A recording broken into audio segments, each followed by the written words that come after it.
नमस्कार मैत्रिणींनो, गीताज वेज किचनमध्ये तुम्हा सगळ्यांचे खूप मनापासून स्वागत. तर आज आपण मस्त असे गव्हाच्या पिठापासून मोमोज कसे करायचे ते पाहणार आहोत. आणि हे मोमोज खायला एकदम पौष्टिकही आहेत आणि छानही लागतात. चला तर मग रेसिपीला सुरुवात करूया. तर त्यासाठी इथे मी 3 गाजर घेतलेत, ते साळून घेतलेत आणि स्वच्छ धुवून घेतलेत.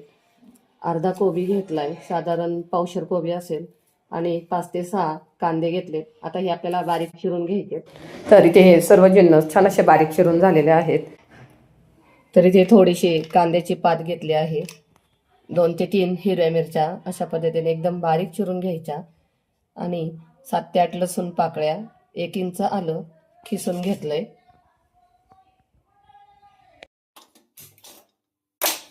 इथे कढईत 4 चमचे तेल गरम करायचे.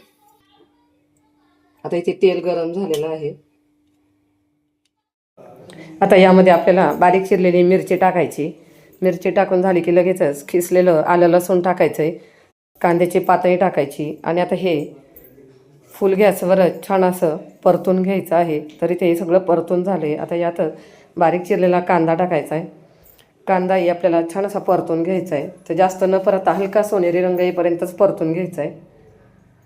तर अशा पद्धतीने सर्व बाजूनी व्यवस्थित हलवत कांदाही परतून झालेला आहे. आता बारीक चिरलेला कोबी टाकायचा आहे. तो कोबी आधी बारीक चिरून मिठाच्या पाण्याने स्वच्छ धुवून घ्यायचा आणि पूर्णपणे निथळून घ्यायचा. आणि आता कोबी छान असा मिक्स करून परतून झालेला आहे. आता यामध्ये बारीक चिरलेलं गाजर टाकायचं आहे. आणि गाजर हे आपल्याला 1 मिनिटभर परतून घ्यायचं आहे. तर सर्व भाज्या क्रंचीच ठेवायच्या, जास्त परतून नाही घ्यायच्या. आता यामध्ये चवीनुसार मीठ टाकायचं आहे. आणि आता हे मीठ व्यवस्थित मिक्स करून घ्यायचं. आणि आता इथे मीठही छान असं मिक्स करून झालं आहे. आपल्याला यामध्ये शेजवान चटणी टाकायची. तर इथे मी 2 चमचे शेजवान चटणी टाकली आहे. तुम्ही तुमच्या तिखटाप्रमाणे शेजवान चटणी टाकू शकता. आणि आता यात खूप भरपूर अशी बारीक चिरलेली कोथिंबीर टाकायची. आणि आता कोथिंबीर व्यवस्थित मिक्स करून घ्यायची. गॅस बंद करायचा. आणि आता ही कढई बाजूला ठेवून द्यायची. आता आपलं हे बॅटर थंड होतं आहे तोपर्यंत आपण गव्हाचं पीठ मळून घेऊयात. आता इथे 2 वाटी गव्हाचं पीठ घ्यायचं आहे. चवीनुसार मीठ. आणि आता यात पाणी टाकून घट्ट गोळा मळून घ्यायचा आहे.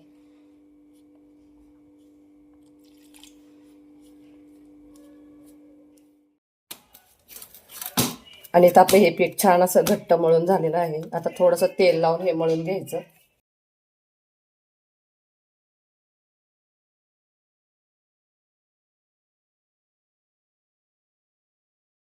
आता यातला एक छोटासा गोळा घेऊन आपल्याला ह्याची चपाती करून घ्यायची आहे.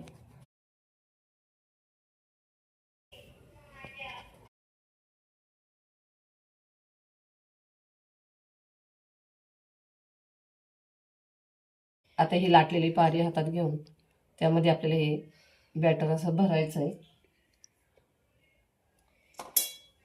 आणि आता अशा पद्धतीने 2 चिमट घ्यायची.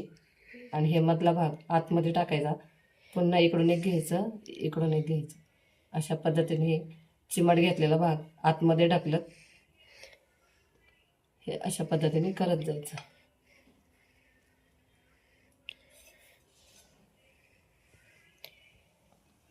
तर अशाच पद्धतीने आता आपण सगळे मोमोज तयार करून घेऊयात. आता ह्या स्टीमरला थोडंसं आपल्याला तेल लावून घ्यायचं.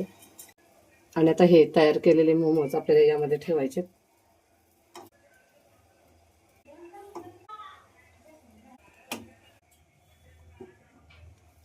आणि आता आपल्याला हे वाफवायला ठेवायचे.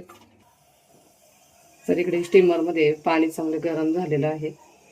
आता यावर हे भांडं ठेवून आता 10 मिनिटं आपल्याला हे वाफवून घ्यायचे.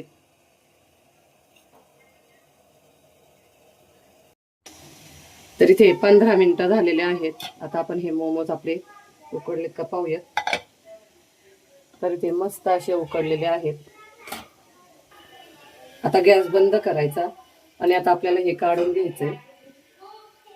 आणि आता हे थोडेसे थंड करून घेऊयात.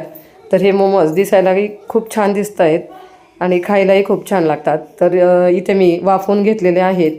तर अशाच पद्धतीने आपण हे तळूनही खाऊ शकतो, छान लागतात फ्राय मोमोजसुद्धा. तर मैत्रिणींनो, तुम्हाला ही आजची व्हेज मोमोजची रेसिपी कशी वाटली कमेंट करून नक्कीच सांगा आणि व्हिडिओला लाईक शेअर नक्कीच करा. जर तुम्ही चॅनलवर नवीन असाल आणि अजूनही चॅनलला सबस्क्राईब केलं नसेल तर प्लीज चॅनलला नक्की सबस्क्राईब करा. चला तर मग पुन्हा भेटूया अशाच एका नवीन रेसिपीसोबत. धन्यवाद.